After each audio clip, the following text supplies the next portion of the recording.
Sur le mois, les marchés européens enregistrent une performance négative avec un recul de 1,8%, fortement tiré vers le bas par le CAC 40 qui perd plus de 6%.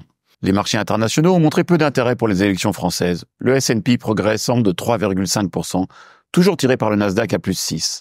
L'Asie, quant à elle, progresse de 2,1%. Le politique accapare une grande partie de l'attention.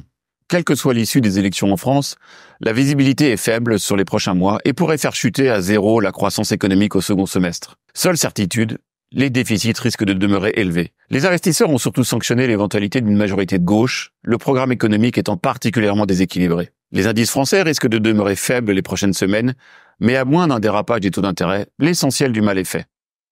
Au-delà de l'émotion, rappelons que la France a potentiellement un impact au niveau européen, mais qui reste négligeable au niveau mondial. Aux États-Unis, le débat présidentiel a mis le camp démocrate dans l'embarras, mais provoqué peu de mouvements de marché. Alors que la Banque centrale européenne a effectué, comme prévu, une première baisse de taux en juin, la bonne nouvelle est que l'inflation du mois de mai a envoyé des signaux encourageants, reprenant le chemin de la baisse et permettant une détente au niveau des taux d'intérêt mondiaux.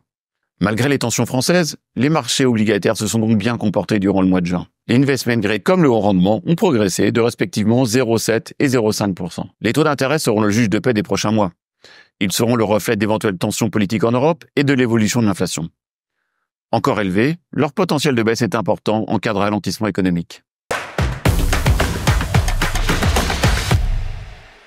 La période estivale semble appeler à une vigilance accrue. Les marchés européens sont mis sous pression par la France et les États-Unis atteignent des niveaux de valorisation tendus. La saison de publication de résultats du deuxième trimestre a peu de chances de réserver de bonnes surprises. L'Oréal vient d'ailleurs d'envoyer un message de prudence, certes relative, sur la Chine et les États-Unis, provoquant une correction de 6% de son cours en 2 jours. Peu de chances de trouver du réconfort au niveau des banques centrales, qui attendront sans doute confirmation que l'inflation poursuit sa décrue avant d'éventuellement bouger à la rentrée.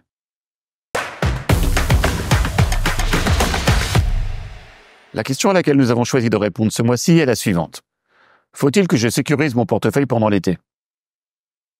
Entre une économie américaine dont la croissance devrait se réduire, la hausse de l'incertitude politique en Europe et une saison des résultats potentiellement sans relief, la volatilité pourrait augmenter cet été. Les bienfaits d'une approche diversifiée dans les allocations ont été évidents en juin. Les portefeuilles équilibrés, comprenant à la fois des actions françaises mais surtout internationales, et des obligations européennes, ont continué de progresser. Ils devraient demeurer résistants. Veillez donc essentiellement à ne pas surreprésenter la France.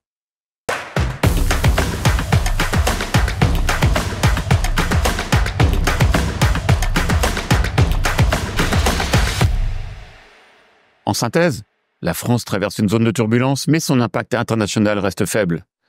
Les économies dans le monde résistent bien, et une poursuite de la baisse de l'inflation permettrait aux banques centrales de retrouver de la marge de manœuvre pour soutenir l'activité via des baisses de taux.